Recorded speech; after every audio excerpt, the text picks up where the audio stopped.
Nath, there's two philosophies. One says that, if you permit me, one says that one says that you should be desireless. Even the desire for God is getting in the way of actually experiencing enlightenment. And the other says if you don't want it so much that it's like you're a drowning man who wants air, or a man with his hair on fire, then you won't get God. So they both sound good, but what's the bridge? You see, one says that you must desire God with an intensity, like your hair is on fire.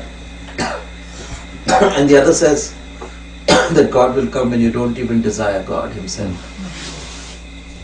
Second is the higher stage. To get to the second stage, you have to go through the first stage. Well, leave alone God, you have to fulfill your material desires. Then they become subtler and subtler till you desire God alone. Then, when you have to go to that stage where the criteria is, even the desire for God is a desire, hence you shouldn't desire that. It can't be done by artificial means. You have to mature and grow into it. And when you grow and mature into it, when you really desire nothing, then you're pulled up through the stargate to the lightless light. You cannot make an effort, and you cannot not make an effort.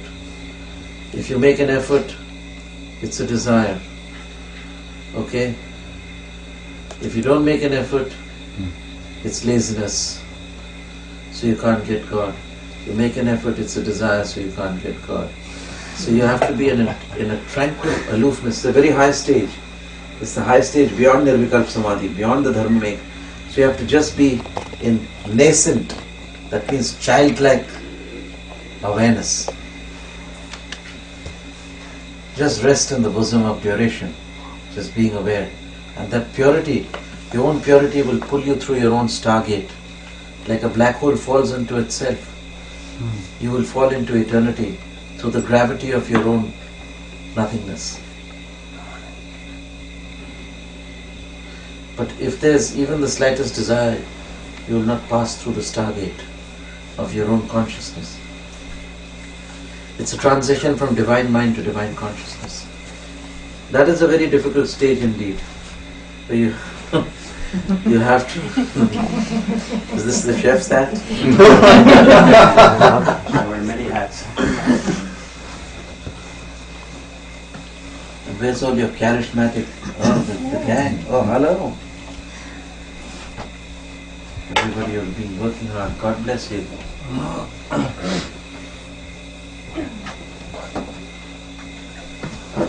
So it's a crucial stage. You have to, try. If you try, it's a desire. You will not pass through your stargate and not get enlightenment because you're desiring. If you don't try, you will not pass through the stargate because you're being lazy. So it's not for the lazy. So you just have to be intensely aware with no desire, even for God. And when you are like that, floating in the vast sea of bliss, in the state of a crystal mind, then the magnetism of your own nothingness, the magnetism of your own pure contentless consciousness shall pull you through your own stargate, where you shall fall into your own intensity. You will fall into your own, eternity. Because your spiritual gravity shall pull you out of the space-time continuum into the dimension of the godless God. So the gravity is not...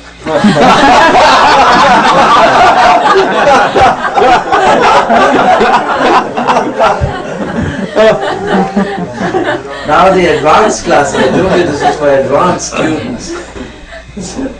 This must be like a shock coming straight from the kitchen into the lightless light. It's a very high level.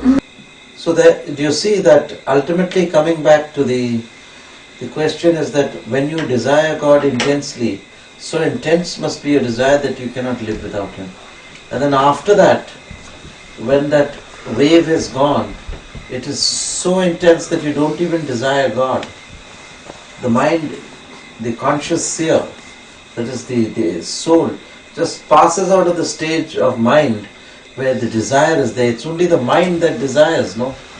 The no mind cannot desire, because desire is an ingredient of the mind.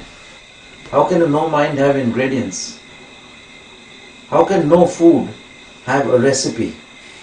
The moment you put a recipe, it becomes food, right? So therefore, when you transcend the mind and go into consciousness, there is no desire, even for God. Because God is a word of the human making, of the human mind. Okay? And all ideas about, your ideas about a God are reflected through the human mind. They are colored by the human mind. And your human mind, which is a creator of God, which you think to be God, cannot be, so the God created by you cannot be greater than the Creator.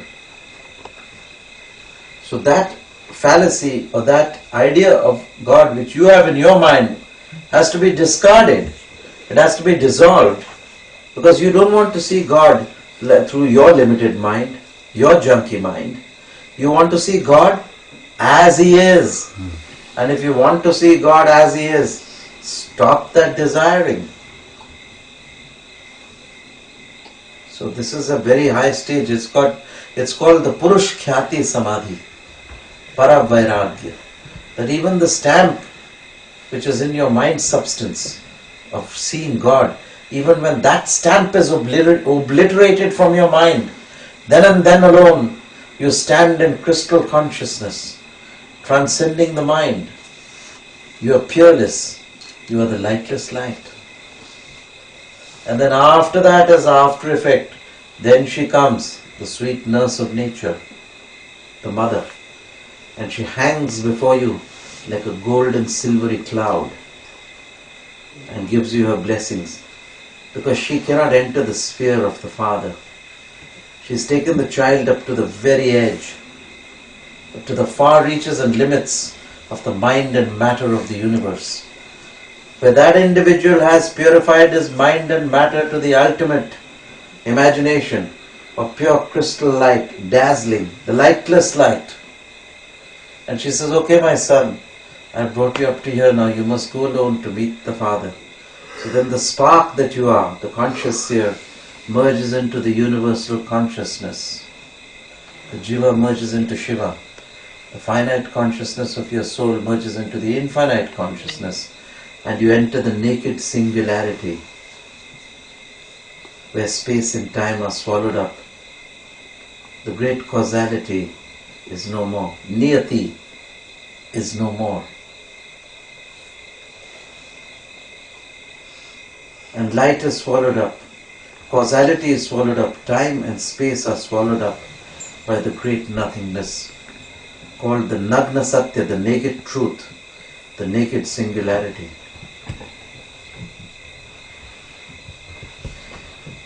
And there, in the ultimate concentration of all creation and beyond, shines the light. And the light shineth in the darkness, and the darkness comprehendeth it not. This is not, but then how can a light shine? When light and matter and space and time have already been swallowed up by the great time called Mahankal, the great dark hole, the benevolent black hole of the universe. When light is swallowed up, then how can light shine? And that too in the core of the black hole, not to the side. In the singularity, there shines the light. What is that light? And that is the lightless light which lights, that light which lights the light of all our souls. That is the lightless light which not only gives its light to the whole of creation, but gives its light to the, and its darkness to the black hole also, which is the antithesis of creation, antithesis of the white hole. So both the black hole and the white hole are of the nature of the hourglass and the drum of Shiva. So it's called, the black hole is like this, everything goes into it. And when it goes to such a point, there's such an intensity of the black hole, it shines as a white star. Penetrating the white star, you go into the white hole. So this is the hourglass, eternal time and space, and the eternal sound, the Damru of Shiva, where he, by his Nad, and his time, he creates time and sound and brings the new creation to life. So you go into the black hole only to come out of the white hole after eons of billions of unknown years. This is the mystery of creation, preservation, destruction and ultimate spiritual emancipation.